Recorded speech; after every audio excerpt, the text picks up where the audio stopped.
Are you guys ready for the next comedian? So I'm just going to do every time. I'm going to ask you if you're ready. You're going to say yeah. I'm going to bring him up. It's going to be amazing. All right, fuck yeah, make some noise for Dimpfl. Thank you. Hello, comedy comrades. Hello, audience.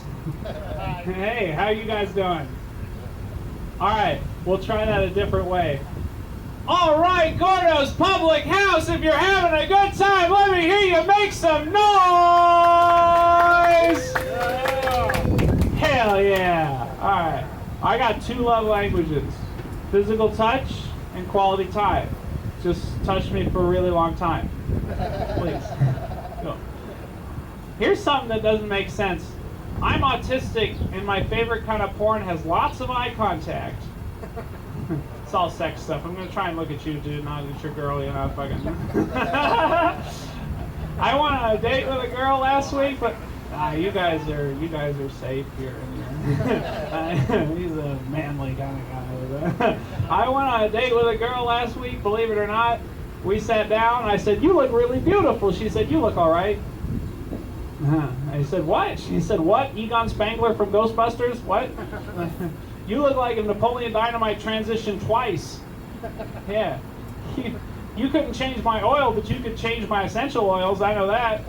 You look like a coat hanger with a shirt on it. Like you lost the Vietnam War single-handed. I mean, you got a voice like Michael Cera, Kermit the Frog, and Jordan Peterson. Had a baby! Hell yeah. So I paid for dinner. I took that lady home and I fucked her like a gentleman. Hell yeah. Come on. It was up top, Texas.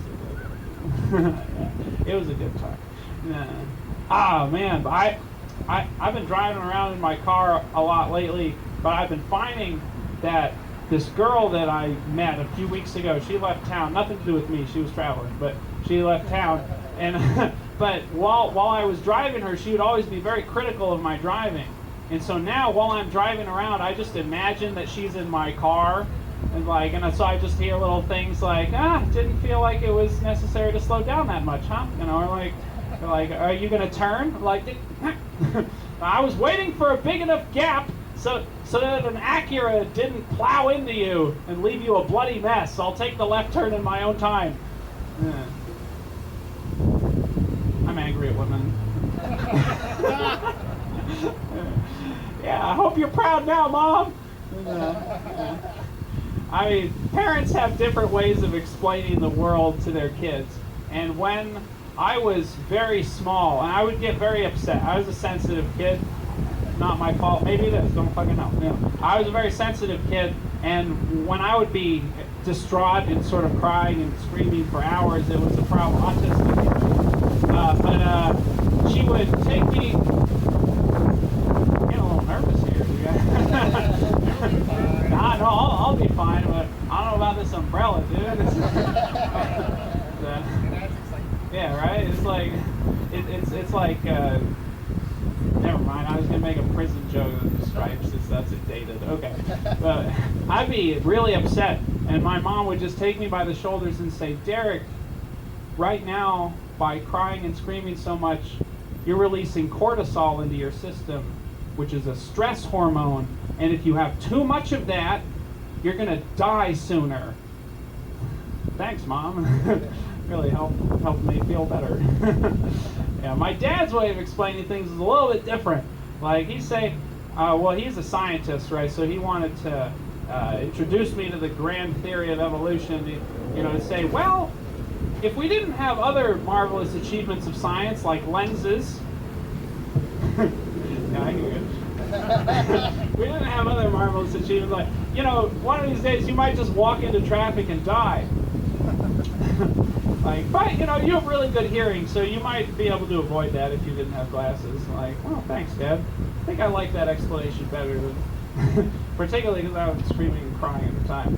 Yeah, that's why I can only get hard if I'm screaming and crying with a woman. Makes it challenging. Not a lot of people into that kink. So I also when I have sex, I like to feel clean. I like to sort of take a shower before. I don't do this nasty ass skin like dead skin coming off me, kind of fucking, you know, unless you're really sweaty. Then, you know, then the salt and skin that gets on, salt and skin that accumulates over the day, that's like full body lubrication. If you're fucking good enough that, you know, that you both work up a sweat, it's like, yeah, it's like, you got lube for your genitals, but that's for everything else. I do like to take those showers, but I found it's a mistake, because if I do after I've taken a woman home, it gives her time to reconsider. All right. Cool. Will Smith slapped Chris Rock at the Oscars, and I think something that we all learned that night is don't mess with the Fresh Prince. Am I right? Yeah. Or he'll leave Fresh Prince on your face. That's for damn sure. Yeah. I mean, we all knew snitches get stitches, but we didn't know that hitch be dishing stitches to bitches, now did we? Come on. Yeah. I mean, Will Smith started in Collateral Beauty, but we didn't know he was going to smack down, protect that community booty. Am I right? Come on. All right. Well, those are my greatest hits, and I wish you all a really fantastic day. You give it up for Gourdoughs, you give it up for your host, Mikey, you give it up for your other comedians, and especially for yourselves. You guys have been a great crowd. I love you a lot. You have a good night. My name's Derek Dimpfl. Fuck yeah, Derek Dimpfl, everybody. And good look, we got 2 new audience members. You guys have got to up your game now.